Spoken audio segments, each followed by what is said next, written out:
Hi everyone, Brandon Guy, Sports Massage Therapist here. Today I want to talk to you about feet or foot health in particular and what you're wearing on your feet. First of all, let me show you what kind of shoe I'm wearing at the minute. Okay, so I'm wearing a Skechers. No product placement here. Skechers, nice and comfy inside and nice and loose on the fabric on the front. My chosen shoe of pretty much every day is this bad boy. Okay, this is what I call a barefoot trainer. It's literally floppy. It's like a plimsoll from school or what you'd probably wear in a dance class or something like that. But it's called a barefoot trainer, and this is so comfy. It took a little bit of breaking in, meaning my foot had to get used to walking on pretty much the ground rather than having all of this support. I've got a few pairs of these. I've even got a red pair at home. What I have got as well is some Brooks.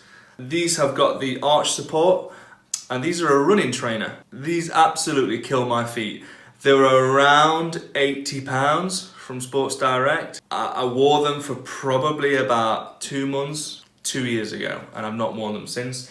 I've also got this Adidas shoe with an arch support as well. This was about £70, and I barely wear this shoe as well. I'm going to tell you why in just a second. But this has got the arch support, and you think, you know, I'm spending some good money on these trainers. They're going to be good for me, right? Maybe not.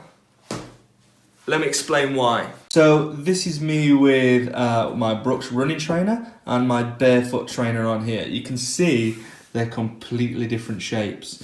Now, the reason I promote barefoot trainers is this. That is the shape of my foot. Right there. My foot is free to move inside and grip the ground. There's no restrictions there whatsoever. Whereas this Brooks, that is not the shape of my foot. Can you see how my foot would have to squeeze inside of there? And that is when you see the shape of a foot changing. So here, my foot is able to fit inside of this trainer, move around freely, grip the ground when I'm walking, better for squatting, I can move, I can be free. Whereas this one will cause my big toe to crunch in and my little toe to crunch under. So check your foot out at the minute. Is your big toe bent across like this? Have you got a bunion coming? Is your little toe underneath your big toe? I've seen some feet before where this toe's underneath while the big toe and everything is on top to make their shoe fit. That's how you fit into these running trainers. And I'm no doctor, but I don't think that's as healthy as letting the foot be free. So this can translate up the body. If you've got a shoe that you're wearing every day and you're having to squeeze your feet in there to make it fit, let's think about this up the body. So let's say I'm asking you to type and you've got your free hands, all the muscles up your forearm, just tell your fingers what you want them to do. But then I ask you to do the same task with a mitten on. And all you can do with this mitten is this, and probably a little bit of that because you've got a thumb. The muscles in your forearm will start to go, okay, all I know now that Braden only wants me to do this, and that. Okay, so all the other muscles in my forearm that do all this sort of stuff start to get weaker, start to get tight, and they just don't have a use anymore. That's what happens with this. So if you've got that trainer that's restricting all this movement from the feet aren't able to move free and grip the ground, and that's going to translate up the calf and up the leg.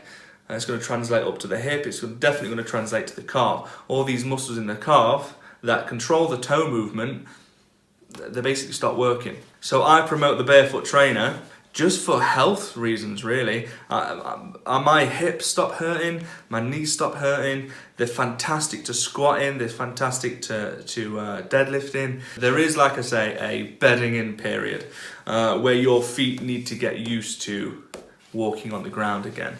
I've been wearing these for about 1.5 years now, and whenever I wear a trainer that restricts me, so I've got some Vans at home, I've got some Pumas at home, I could probably only wear those for an hour now before my feet start to get really painful. My dad's a chiropodist as well, and I said to him once, Dad, you need to get this ingrown toenail out of my toe. He said, does it hurt across here, across my big toe? And I said, yes. He said, there's no nail in there, there's no nail sticking. It's that you've been wearing a shoe and it's been pushing on your toe all day and it's made it sore. So let's think about the shoes that we're wearing, guys, on a daily basis. If you are interested in getting some barefoot trainers, I'll link an Amazon link below to these ones, these specific ones. They've got plenty of different colours out there. I'm trying to find a name of what they're called. But I'll throw a link of the barefoot trainers that I wear below. There's plenty of different colours in there. There's black, the reds, camos, and whatever else you like. Any questions about this, guys? Give me a message, comment below. Tell me your opinions on the matter. Thanks for watching.